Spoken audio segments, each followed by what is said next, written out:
Bonjour, nous sommes heureux de recevoir aujourd'hui Swami Yogananda Sarasvati. Bonjour Swami. Bonjour Olivier.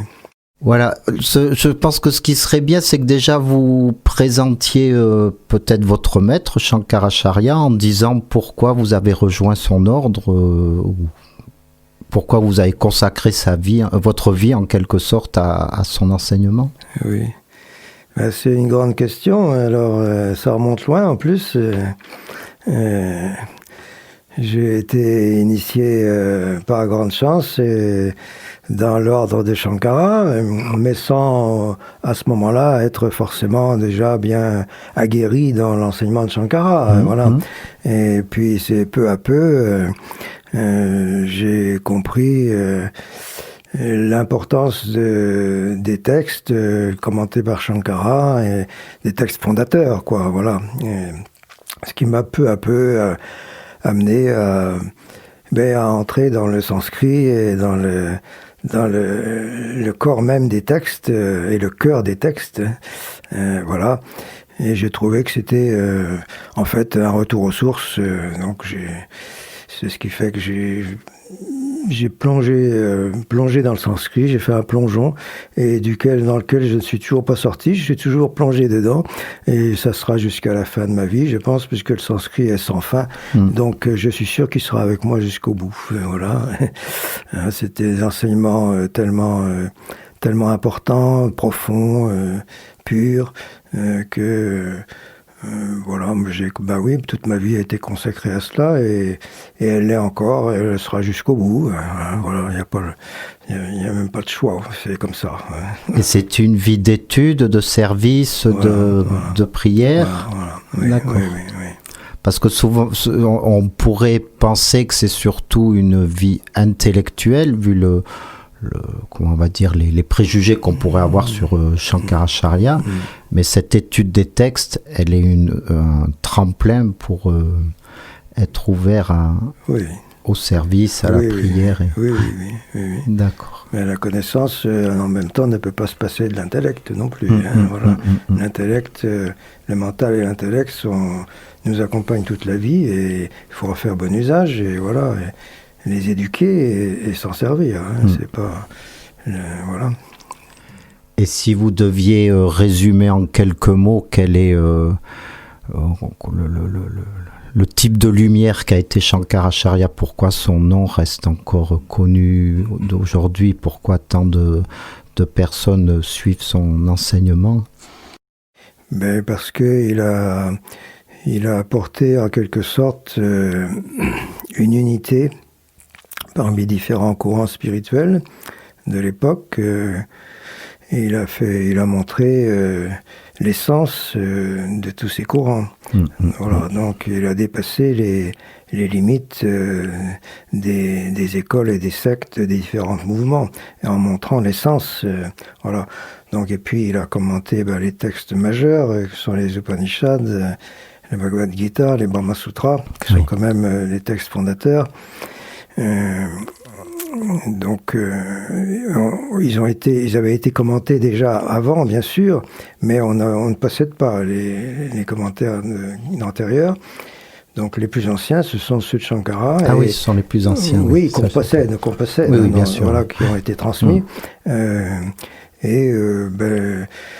La preuve qu'ils sont valables et lumineux, c'est qu'ils sont toujours, ils ont toujours cours maintenant, plus de 12 siècles après. Voilà, si on considère que Shankara est né au 8e siècle, donc ça fait 12 siècles. Et c'est vrai que ils sont toujours transmis et il y a une transmission ininterrompue qui s'est opérée. Voilà. Pénétrant, visionnaire et rassembleur. Oui, voilà, tout à fait. D'accord. Et alors, vous êtes venu au centre védantique parce que vous aviez été, comme vous venez depuis très très longtemps, à l'invitation de Swami Vitamananda. Vous avez connu aussi Swami Ritajananda et vous venez chaque année. Vous veniez à l'invitation de Swami Vitamananda et vous venez chaque année pour l'anniversaire de Shankaracharya, qui cette année est tombé pendant l'épidémie de Covid, mais qui n'est pas la connaissance, contrairement à ce que dit le mot sanskrit, c'est ça que vous nous avez dit? En sanskrit, Ko-vida veut dire le connaisseur. C'est ça, voilà. Ko-vida, le connaisseur. Hein. C'est écrit avec un K et non pas avec un C.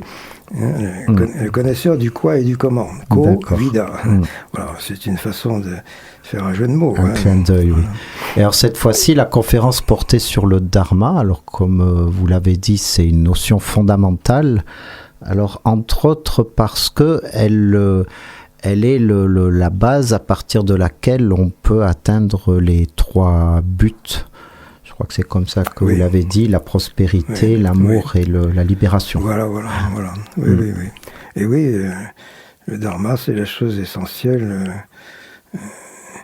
Il y a toujours l'éthique, c'est une chose essentielle, même pour tous les domaines de la vie, même dans le milieu professionnel, pour le fonctionnement d'une société, à tous les niveaux. Hein. Il y a, même dans une vie de couple, l'éthique se retrouve nécessaire partout. Donc on peut dire que oui, le dharma, en tant qu'éthique, c'est chose fondamentale pour tout, qui devrait être même à l'école, pour les enfants, pour toutes les relations humaines. En fait, il n'y a pas de relation humaine harmonieuse possible sans une éthique. Et voilà, donc on peut dire que le dharma est universel dans ce sens-là. Et c'est une idée alors si je me rappelle bien, on pourrait dire, enfin il y a beaucoup de sens au mot dharma, mais de ce qui convient pour la situation, mais aussi par rapport à l'ordre des choses. Voilà. Oui, c'est un mot qui a comme beaucoup de mots sanscrits, qui est difficile à traduire d'ailleurs, alors parce qu'il peut recouvrir plusieurs significations selon les contextes dans lesquels on parle. Donc, d'une manière générale, on peut dire que le dharma, c'est le bien, mais en fait, c'est l'ordre, la stabilité. Dri, la racine dri veut dire tenir, soutenir, maintenir. Donc, ce qui est solide, ce qui est une base, quoi. Donc, dri, ça veut dire ça. Mais évidemment, dans le langage, comme en français aussi, en français, on a des mots qui s'emploient de différents sens selon les contextes. Dans le sanskrit aussi. Donc, ça recouvre le sens de loi, de justice, le bien, l'ordre, voilà. Le mérite aussi, voilà, les mérites. Voilà. Donc c'est un terme qui est difficile à traduire, c'est pourquoi dans ce sens je ne le traduis pas vraiment, j'emploie le mot dharma. Voilà. Et on peut préciser ensuite quand on en parle quel sens, quelle nuance on désire exprimer plus qu'une autre selon le contexte. Voilà. Et alors vous avez fait une remarque intéressante, vous avez dit que dans le fameux mantra de l'irréel conduis-moi au réel, il serait plus juste, alors on va dire par rapport à quel repère, de dire plus simplement du mal conduis-moi vers le bien. Oui, parce que... C'est Shankaracharya lui-même qui dit ça. Voilà, dans son commentaire, il le commande de cette façon-là. Et ce n'est pas non plus son idée personnelle qu'il amène là-dedans. Il s'appuie pour ça, il s'appuie sur le texte lui-même, c'est-à-dire tout le chapitre dans lequel se situe ce mantra, qui est un chapitre où il est question de la lutte entre le bien et le mal, donc représenté par les divinités et les démons, et aussi ce mantra est appelé Abhyaroha, donc ça veut dire qu'il y a une élévation progressive. Voilà. Donc du mal vers le bien et du bien vers la transcendance.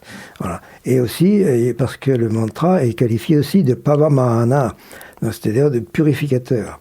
Donc se purifier du mal vers le bien et ensuite vers la transcendance. Donc à cause de ces deux termes qui sont dans le chapitre même de l'Upanishad, Brihadaranyaka Upanishad, ont amené Shankara à l'expliquer de cette façon-là parce que voilà.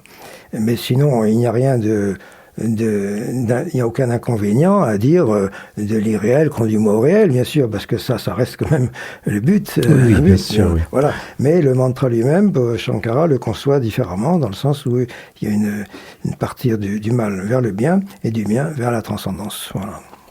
Eh bien, merci beaucoup, Swami. Vous avez un ashram dans le sud de Lyon. Peut-être qu'on peut vous y contacter, vous y retrouver, ou vous préférez rester à distance de... C'est un petit endroit. Ce n'est pas aussi grand qu'ici à Gretz. C'est une chance. Une petite maison de Bourgogne. Avec ça a des avantages aussi. Voilà. Que ce soit pas trop grand. Dans le sud de Lyon. Ça fait 43 ans. Et si on veut vous contacter, on peut vous trouver sur Internet, peut-être. Oui. D'accord. Très bien, merci beaucoup. Merci. Au revoir. Au revoir.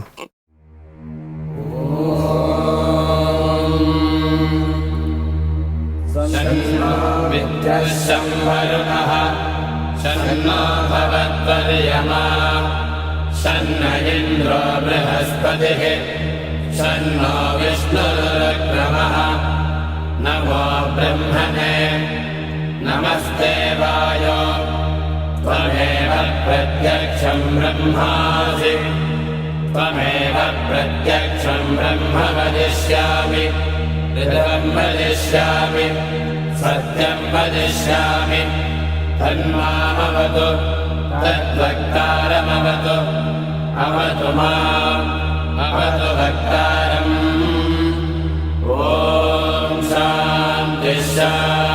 शान्तिः ॐ शन्नो मित्रः संवरुणः शन्नो भवत्वर्यमा शन्न इन्द्रो बृहस्पतिः शन्नो विष्णुरुक्रमः नमो ब्रह्मणे नमस्ते वायो त्वमेव प्रत्यक्षं ब्रह्मासि त्वामेव प्रत्यक्षं ब्रह्मावादिशं ऋतमवादिशं सत्यमवादिशं तन्मामावीत् तद्वक्तारमावीत् आवेत् वक्तारम् ॐ शान्तिः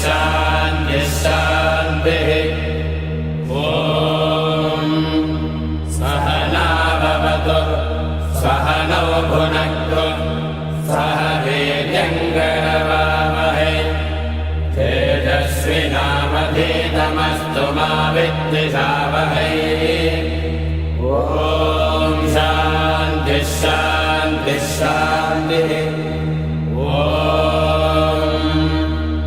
नमो वाचेया चोदिताय चानुदिता तस्यै वाचे नमो वाचे नमो वाचस्पतये नमः ऋषिभ्यो मन्त्रकृद्भ्यो मन्त्रपदिभ्यो मामावृषयो मन्त्रकृतो मन्त्रपदयः परा दुर्माहमृहेन्मन्त्रकृतो मन्त्रपदेन् परादां वैश्वदेवीं वाचमुद्यासकं शिवामदस्तान् दुष्टान् देवेभ्यः शर्ममेत्यौ शर्म पृथिवे शर्म विश्वमिदं जगत् शर्म चन्द्रश्च सूर्यश्च शर्म ब्रह्म प्रजापति भूतं वदिष्ये भुवनं वदिष्ये तेजो वदिष्ये यशो वदिष्ये तपो वदिष्ये ब्रह्म वदिष्ये सत्यं वदिष्ये तस्माहमिदमुपस्तरणमुपस्तरणमुपस्तरणं मे प्रजाये पशूनां भूयादुपस्तरणमहं प्रजाये पशूनां भूयासं प्राणापानौ मृत्योर्मापादं प्राणापानौ मामाहासिष्ठं मधुमनिष्ये मधुजनिष्ये मधुवक्ष्यामि मधुवदिष्यामि मधुमयेन् देवेभ्यो वाचमुद्यासकं शुश्रूषेण्यां मनुष्येभ्यस्तं मा देवा अवन्तु सौभाये पितरो न वदन्तु ॐ शान्तिः ॐ तच्छैलो आवृणीमहे गातयज्ञपदये देवी स्वस्तिरस्तु नः स्वस्तिर्मानुषेभ्यः ऊर्ध्वन्दिगातुभेषजं शन्नो अस्तु द्विपदे सञ्चतुष्पदे ॐ शान्तिः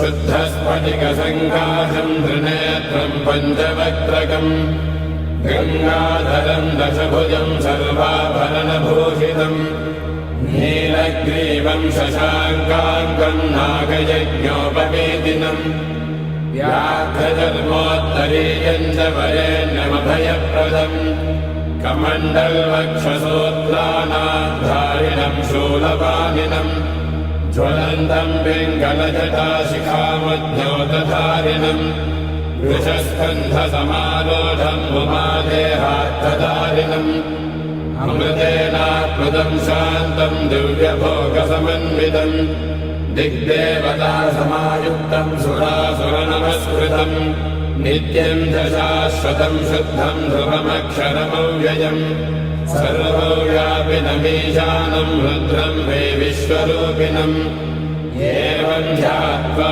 द्विजः सम्यक् ततो यजनमारभेत् अथातो रुद्रस्नानार्चनाभिषेकविधिम् व्याख्यास्यामः आदितयेव तीर्थे स्नात्वा उदेत्य शुचिः रजतो ब्रह्मचारी शुक्रवासादेवाभिमुखस्थित्वा आत्मनि देवता स्थापयेत् प्रजनने ब्रह्मा तिष्ठतु पादयोर्विष्णुस्तिष्ठतु हस्तयोर्हरस्तिष्ठतु बाह्वोरिन्द्रस्तिष्ठतु जठरे अग्निस्तिष्ठतु हृदये शिवस्तिष्ठतु कण्ठे वसवस्तिष्ठन्तु वक्त्रे सरस्वती तिष्ठतु नासिकयोर्वायुस्तिष्ठतु नयनयोश्चन्द्रादित्यो तिष्ठेताम् कर्णयोरश्विनौ तिष्ठेताम् ललाटे रुद्रास्तिष्ठन्तु मूर्ध्नादित्यास्तिष्ठन्तु शिरसि महादेवस्तिष्ठतु शिखायाम् वामदेवस्तिष्ठतु पृष्ठे पिनाकी तिष्ठतु पुरतः शूली तिष्ठतु पार्श्वजो शिवाशङ्करो तिष्ठेताम् सर्वतो वायुस्तिष्ठतु ततो बहिः सर्वतोऽग्निज्वालामाला परिवृतस्तिष्ठतु सर्वेष्वङ्गेषु सर्वा देवता यथा स्थानम् तिष्ठन्तु मागुम् रक्षन्तु ॐ अग्निर्मे वाजिश्रितः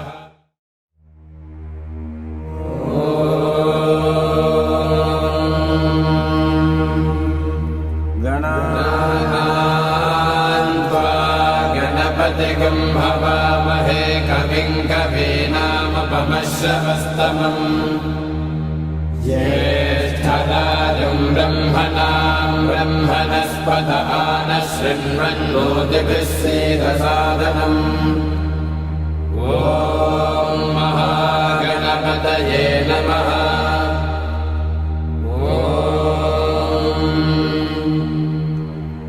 भद्रम् कर्णेभिः शृणुयाम देवाः भद्रम् पश्येमाक्षभिर्यजत्राः स्थिरैरङ्गैः सुष्ठुवागुंसस्तनूभिः विषेम देवहितैर्यदायुः स्वस्ति न इन्द्रो वृद्धश्रवाः स्वस्ति नः पूषा विश्ववेदाः स्वस्ति नस्तार्क्ष्यो अरिष्टनेमिः स्वस्ति नो बृहस्पतिर्दधातु ॐ शान्तिः शान्तिः शान्तिः। अथ गणेशाथर्वशीर्षं व्याख्यास्यामः। ॐ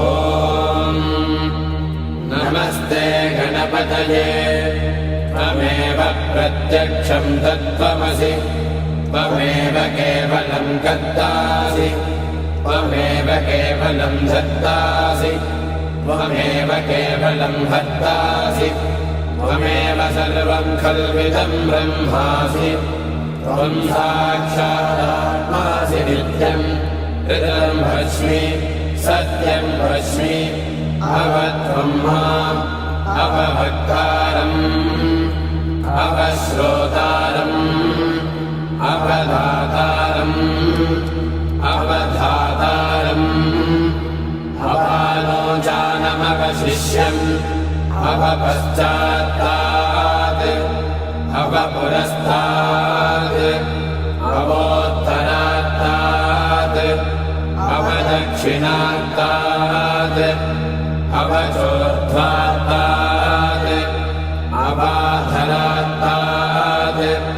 सर्वतो मां पाहि पाहि समन्तात् त्वं वाङ्मयस्त्वं चिन्मयः त्वमानन्दमयस्त्वम् सहस्रशीर्षा पुरुषः सहस्राक्षः सहस्रपात् स भूमिं विश्वतो भृत्वा अत्यतिष्ठद्दशाङ्गुलम् पुरुष एवेदकं सर्वम् यद्भूतं यच्च भव्यम् भूतामृतत्तस्येषानः यदन्नेनादिलोहति वेदावानस्य महिमा अतो ज्यायागिश्च पूरुषः पादोऽस्य विश्वभूतानि त्रिपादस्यामतन्दिवे त्रिपादोऽर्धमुदयत्पुरुषः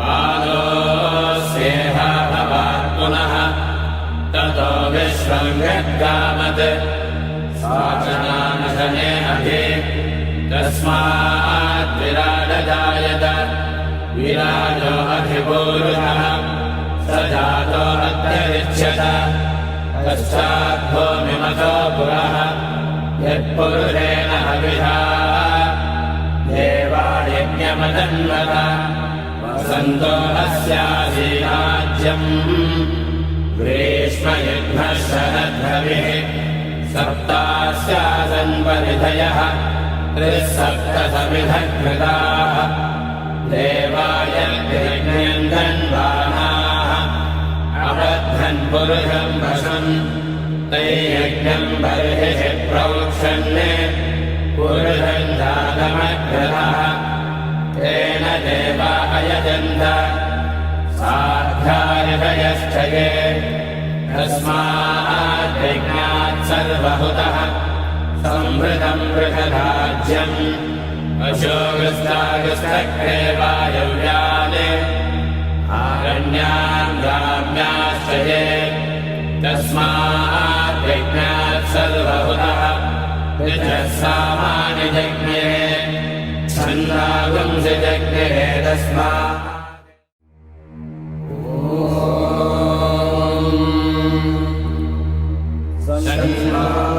विद्यशंवरुणः शन्नो भवत्वर्यमा शन्न इन्द्रो बृहस्पतिः शन्नो विष्णुरुक्रमः नमो ब्रह्मणे नमस्ते वायो त्वमेव प्रत्यक्षं ब्रह्मासि त्वमेव प्रत्यक्षं ब्रह्म वदिष्यामि ऋतं वदिष्यामि सत्यं वदिष्यामि तन्मामवतु तद्वक्तारमवतु अवतु माम् अवतु वक्तारम् ॐ शान्तिः शान्तिः शान्तिः ॐ शन्नो मित्रः संवरुणः शन्नो भवत्वर्यमा शन्न इन्द्रो बृहस्पतिः शन्नो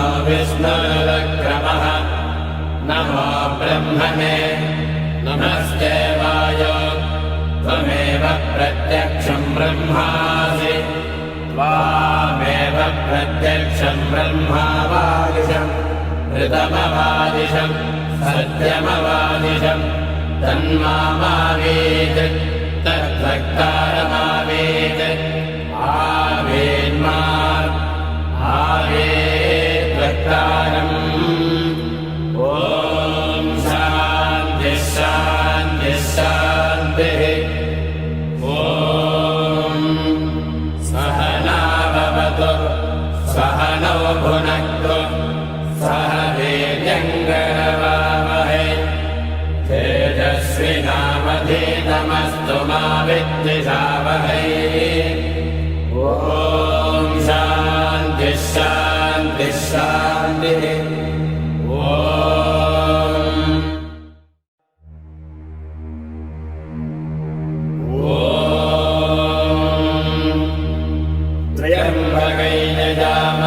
सुगन्धिम् पुष्टिवर्धनम् उर्वारुकमिव बन्धनान् मृत्योन्मुक्षेयमामृतात्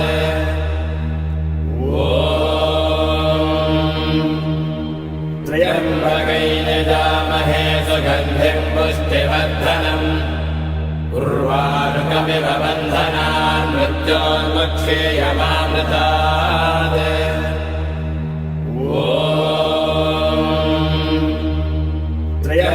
त्र्यम्बकैर्यजामहे सुगन्धिम् पुष्टिवर्धनम् उर्वारुकमिव बन्धनान् मृत्योन्मुक्षेयमामृतात्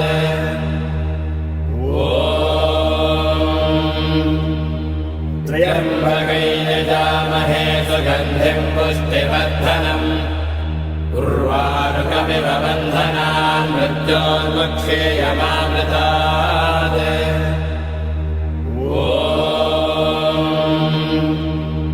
त्र्यम्बकैर्यजामहे सुगन्धिम् पुष्टिवर्धनम् उर्वारुकमिव बन्धनान् मृत्योन्मुक्षेयमामृतात्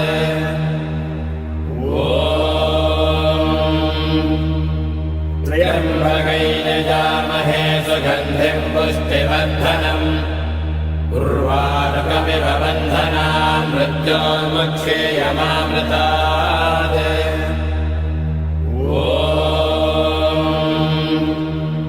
त्र्यम्बकैर्यजामहे सुगन्धिम् पुष्टिवर्धनम् उर्वारुकमिव बन्धनान् मृत्योन्मुक्षेयमामृतात्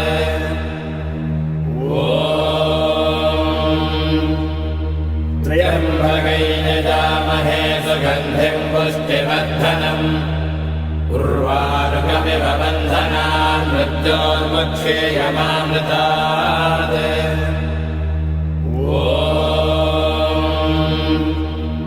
त्र्यम्बकैर्यजामहे सुगन्धिम् पुष्टिवर्धनम् उर्वारुकमिव बन्धनान् मृत्योन्मुक्षेयमामृतात्